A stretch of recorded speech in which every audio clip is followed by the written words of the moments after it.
서울시 간첩 조작 사건의 피해자인 유우성 씨가 증거 조작과 보복 기소에 관여한 이시원 대통령실 공직기강 비서관과 이두봉 인천지검장에 대해 공직 발탁은 말도 안 된다고 강력히 비판했습니다.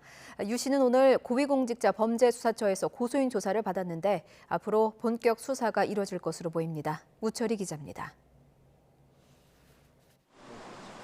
서울시 간첩 조작 사건의 피해자인 유우성 씨가 고위공직자 범죄수사처에 출석했습니다.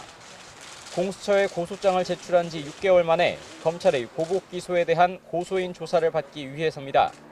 유 씨는 검사 시절 간첩 조작 사건에 관여한 이시원 대통령실 공직기강 비서관이 검찰의 제 식구 감싸기로 처벌받지 않았다면서 사과와 사퇴를 촉구했습니다.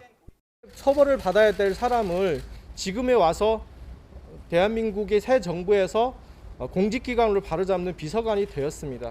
저는 도저히 피해자로서 받아들이기 너무 힘들고.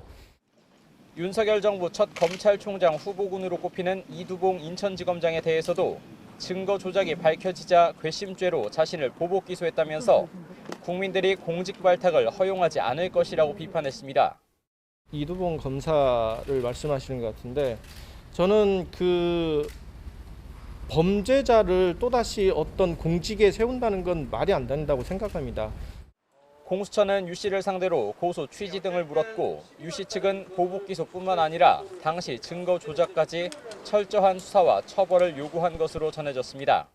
검사의 공소권 남용 행위뿐만 아니라 이 사건의 시발점이 되었던 이시원 전 검사 등 담당 검사들의 간첩 증거 조작 행위에 관여에 대해서도 수사를 진행해서 앞서 유 씨는 지난 2010년 불법 대북 송금 혐의로 검찰에서 기소 유예 처분을 받았는데 이후 이시원 비서관 등 간첩 사건의 증거 조작에 관여한 검사들이 징계를 받자 검찰은 4년 뒤 유 씨를 똑같은 혐의로 재판에 넘겼습니다.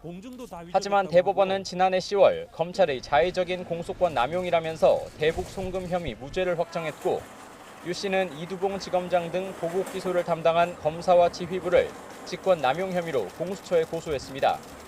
공수처는 고소인 조사를 시작으로 각종 자료 확보와 참고인 조사부터 벌인 뒤 피의자들에 대한 조사에 나설 것으로 보입니다. 다만 대법원이 검찰의 공소권 남용을 인정했다고 해도 법리적으로 직권 남용죄가 성립할 수 있을지, 공소시효가 지나진 않았는지 등은 쟁점이 될 전망입니다. 또 윤석열 정부 인사와 관련한 잡음이 계속되는 가운데 공수처 수사가 대통령실과 검찰 고위직 인사에 어떤 영향을 줄지도 관심입니다. YTN 우철입니다.